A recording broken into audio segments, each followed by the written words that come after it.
Assalamualaikum warahmatullahi wabarakatuh.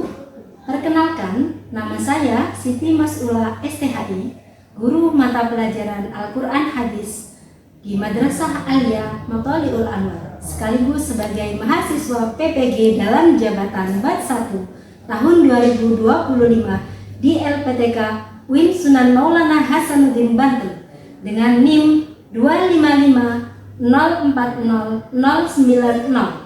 Pada hari ini, Kamis 8 Mei 2025, saya akan melaksanakan uji kinerja praktek pembelajaran di kelas 10.2 dengan bab biografi singkat tokoh-tokoh ulama hadis, subbab Imam Malik dan Imam Bukhari.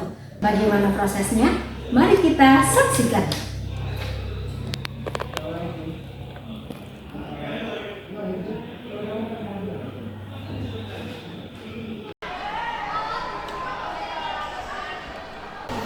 Assalamualaikum.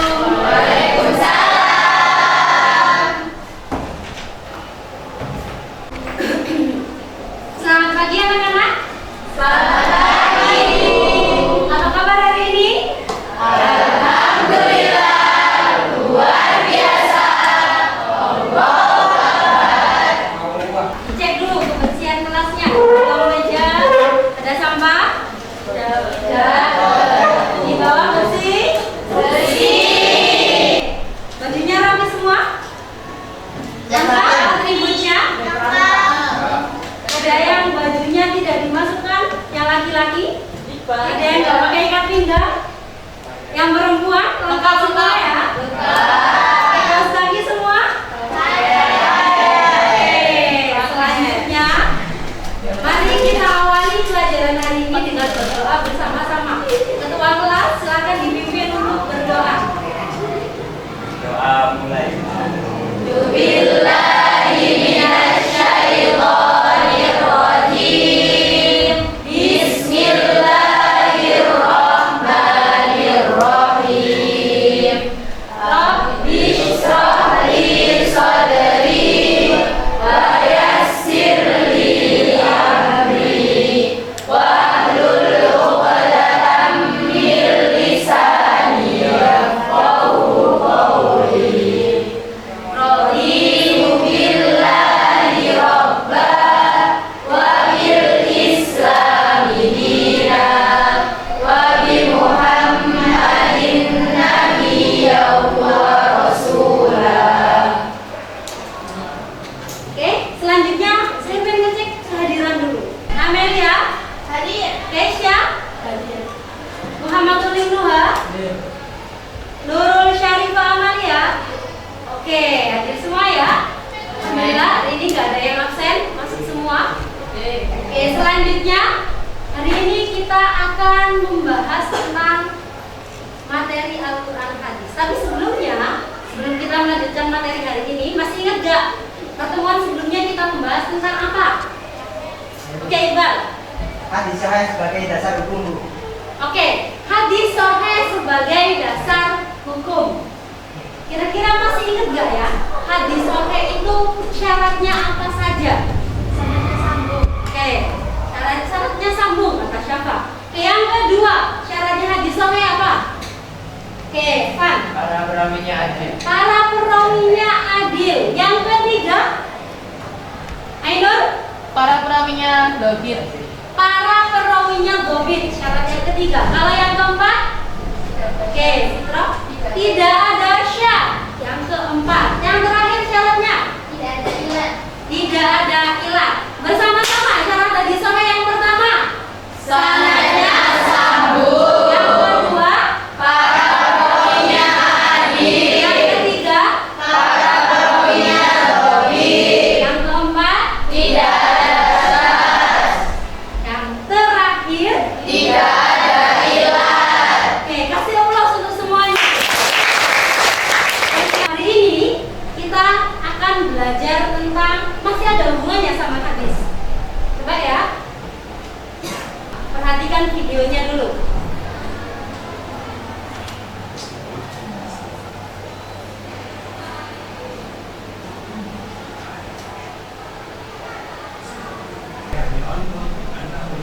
Oke, cukup.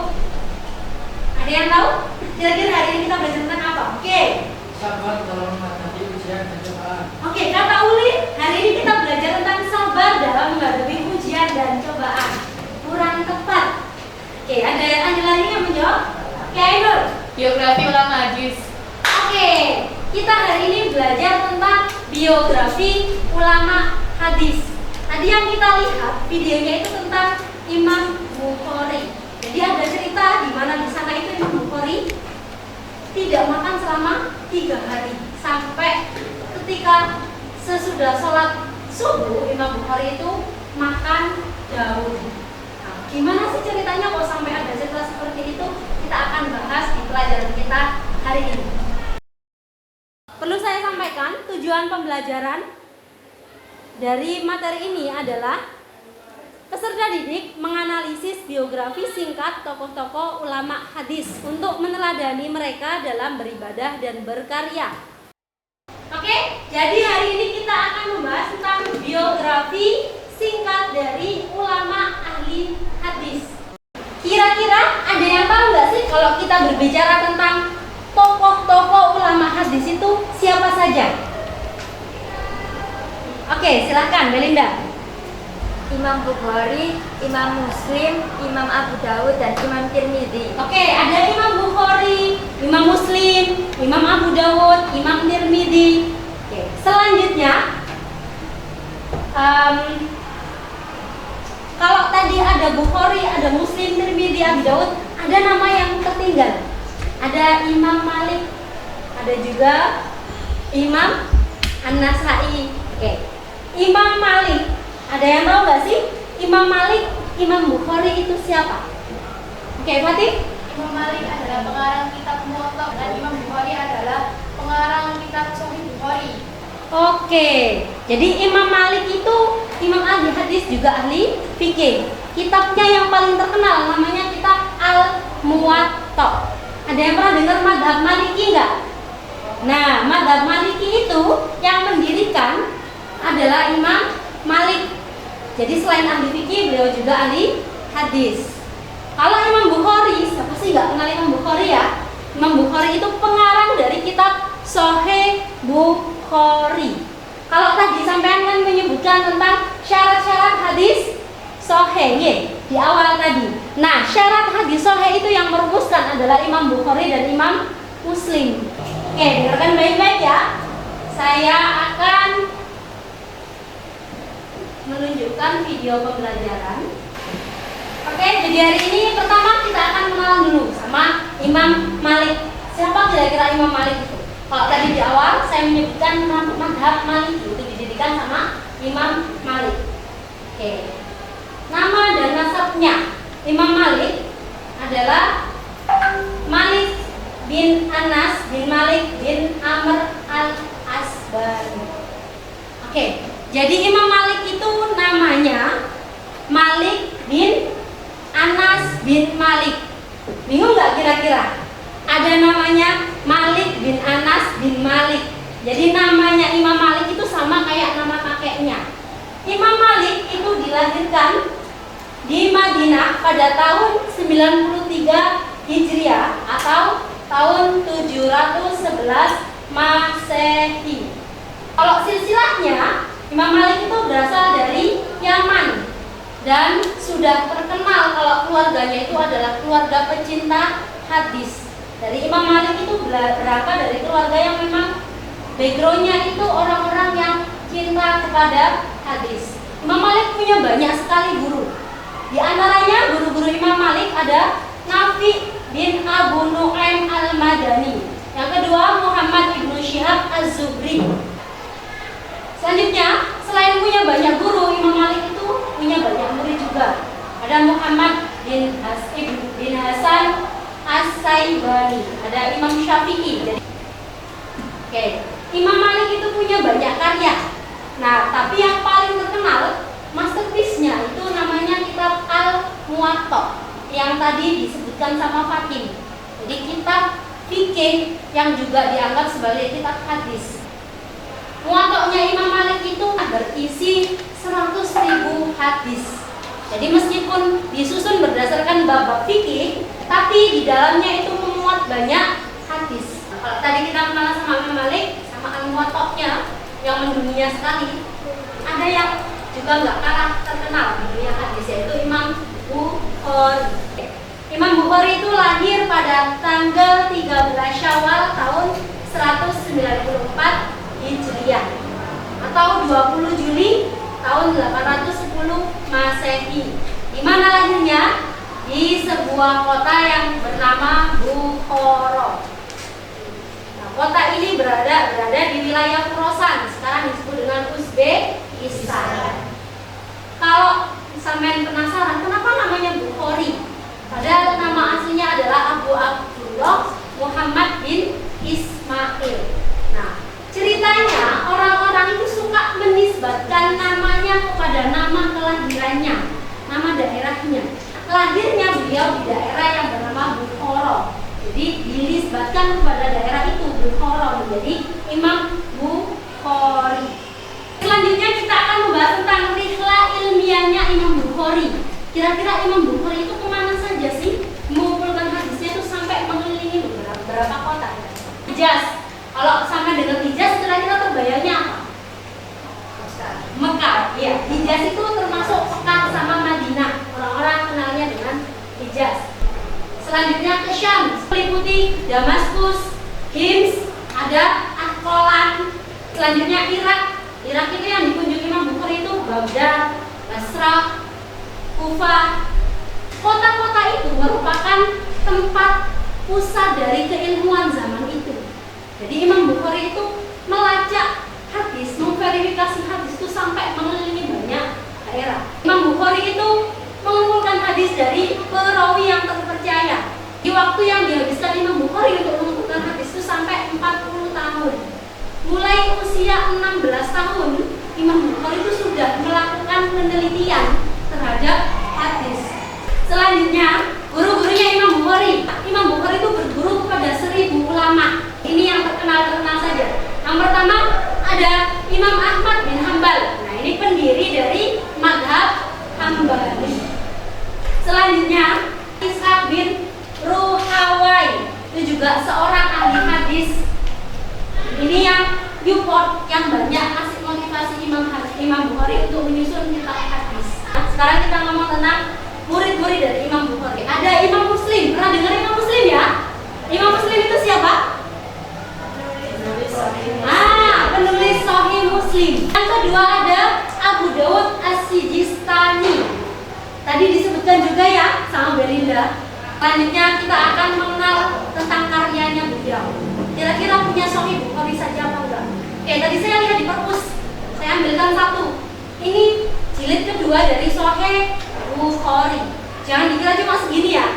Jadi Sahih Bukhari itu tebal banget, ada berjilid-jilid. Kira-kira sampai baca segini semalam selesai? Imam Bukhari nulis kitab ini luar biasa sekali perjuangannya. Jadi sampai mengelilingi banyak sekali kota kayak tadi. Oke, apa saja karyanya? Al-Jami Al-Musnad As-Sahih Al-Mukhtasar min Umuri Rasul wa Sunnanihi wa Ayyamihi. Ini kalau sampean biasanya kenal namanya Sahih Bukhari. Nama aslinya panjang itu, tapi yang kita kenal simpel, Sahih Bukhari. Yang kedua ada kitab Al-Adab Al-Mufrad. Selanjutnya, berapa sih kira-kira hadis yang dihafalkan oleh Imam Bukhari? Imam Bukhari itu mengumpulkan hadis sampai 600.000 hadis selama perjalanannya sejak usia 16 tahun sampai nanti beliau wafat. Nah, setelah diseleksi secara ketat, yang dimasukkan ke kitabnya Sahih Bukhari itu hanya 7.563 hadis. Ini termasuk yang diulang. Kalau yang nggak diulang, jumlahnya cuma 2.600. Jadi saking selektifnya Imam Bukhari itu dari 600.000 hadis yang dia dapat, yang dimasukkan di kitabnya cuma ada 2.600. Sampai di sini ada pertanyaan nggak? Monggo, silakan Fitra. Kenapa dari 600.000 hadis yang diriwayatkan yang dikumpulkan Imam Bukhari hanya 2.600 saja yang dibuka? Jadi di bawah itu ada keterangan. Imam Bukhari sangat ketat dalam memilih hadis, hanya meriwayatkan dari perawi yang benar-benar terpercaya. Jadi kan seperti seperti yang kita tahu, hadis itu terkadang dibawa, diriwayatkan sama orang-orang yang tidak selalu sikoh gitu. Ada juga orang-orang yang dhaif.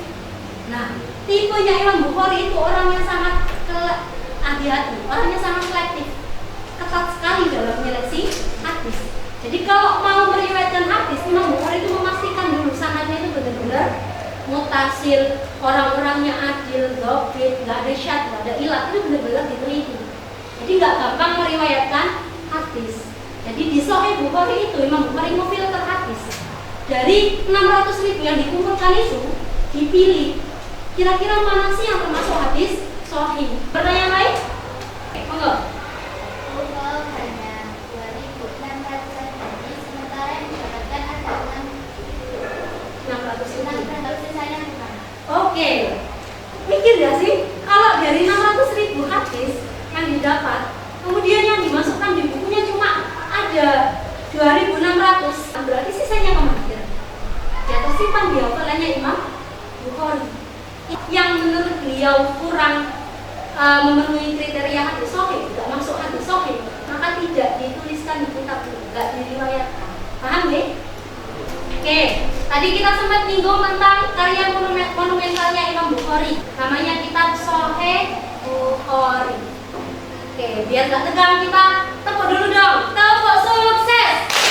Kesungguhan, keuletan, kesuksesan.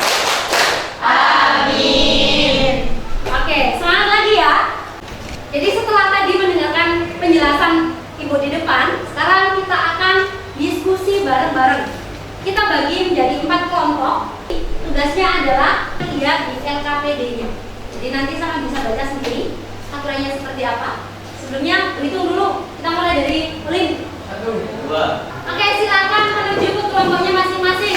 Kelompok 1 di sini, kelompok 2 di sebelah sini, kelompok 3 di sebelah sini, 4 di sana. Monggo. Udah dapat kelompok semuanya ya? Oke, kelompok 1. Kelompok 1 dikasih nama tasbih. Sebelum kita mulai diskusinya, kita ice breaking dulu yuk, berdiri dulu. Nama yang sesungguhnya dan yang tidak sesungguhnya. Yang sesungguhnya belakang-belakang, Belakang-belakang, kiri-kiri. kiri-kiri, Yang tidak sesungguhnya depan-belakang, depan-depan, kanan kiri kanan. kiri-kiri. Oke, tepuk tangan bersama. Silakan ya. Kalau ada kesulitan, monggo silakan ditanyakan ya.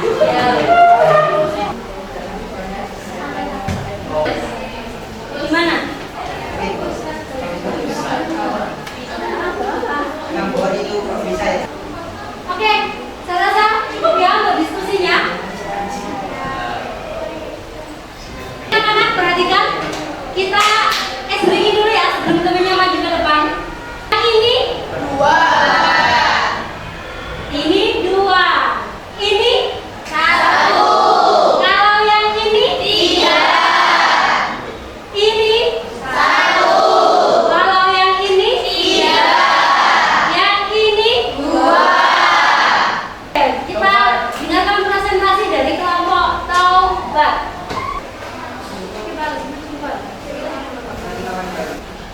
Assalamualaikum warahmatullahi wabarakatuh. Saya dari kelompok Taubat akan mempresentasikan tentang Imam Bukhari. Yang pertama yaitu jasa-jasa Imam Bukhari. Yang pertama menjaga kemurnian hadis Rasulullah SAW, mewakili puncak keilmuan umat Islam dalam bidang hadis dan menjadi panutan dalam ketelitian, keikhlasan dan amanah ilmiah. Saya akan menerangkan tentang teladan Imam Bukhari.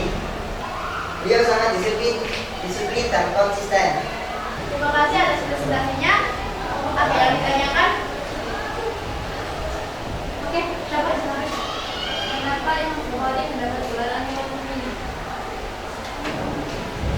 Imam Bukhari mendapat julukan Amirul Mukminin karena keluasan dan kedalaman ilmu hadis, di mana Imam Bukhari menghafalkan 600.000 hadis. Lalu reputasi yang diakui oleh ulama dunia, di mana ulama dunia mengakui bahwa Imam Bukhari adalah penulis hadis paling sahih pada masa itu. Sekian presentasi dari kelompok Taubat. Belakangnya ada kesalahan kata,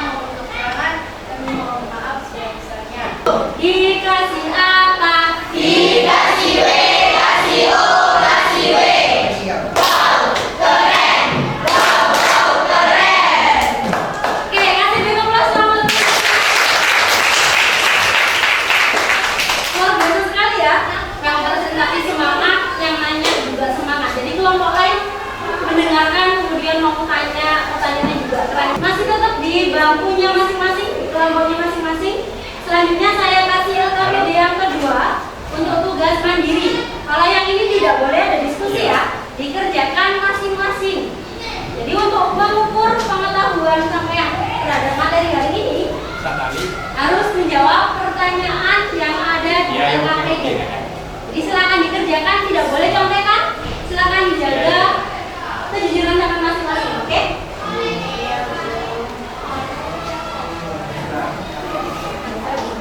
Oke, silakan dikumpulkan LKPD-nya, LKPD 1 dan 2, nanti tugas kelompok. Oke, tugasnya yang ini juga silakan dikumpulkan. Silakan dibawa ke depan. Bisa dibagi sama kelompoknya. Jangan lupa dikasih nama ya. Oke anak-anak, kesimpulannya hari ini kita belajar tentang apa? Tentang biografi ulama hadis. Ada berapa ulama yang kita pelajari hari ini? 2. Ada siapa saja? Imam Malik, Imam Bukhari. Sudah paham semua? Sudah. Paham semua? Imam Malik itu orang yang mengawali membukukan hadis secara sistematis. Kitabnya namanya Al-Muwatta. Imam Malik mencurahkan perhatiannya untuk meneliti hadis itu lama sekali. Di umurnya itu dihabiskan untuk mempelajari, untuk memverifikasi hadis, untuk mencari kebenarannya hadis. Ini termasuk do'ifka, termasuk sohi, apa termasuk hasan. Imam Malik itu memang tidak banyak melakukan riset ilmiah. Jadi Imam Malik menghabiskan waktunya di Madinah, lahir di Madinah dan wafat juga di Madinah. Berbeda dengan Imam Bukhari. Kalau Imam Bukhari itu melakukan perjalanan ke berbagai daerah. Sampai tadi diterangkan sama temennya, Imam Bukhari itu orang yang sangat luar biasa ketabahannya. Jadi kesabarannya, perjuangannya dalam mencari hadis, dalam mengumpulkan hadis, kemudian memverifikasi hadis itu luar biasa. Jadi bukan cuma sekedar mengorbankan waktu, umur, harta benda, pikiran, orang belajar menekuni sesuatu dalam jangka waktu yang lama itu butuh kesungguhan. Karena rasa bosan, rasa jenuh itu pasti ada. Jadi yang bisa diteladani dari Imam Bukhari salah satunya adalah kesabaran dalam mencari ilmu. Kemudian apa lagi? Ketekunannya, integritasnya. Selanjutnya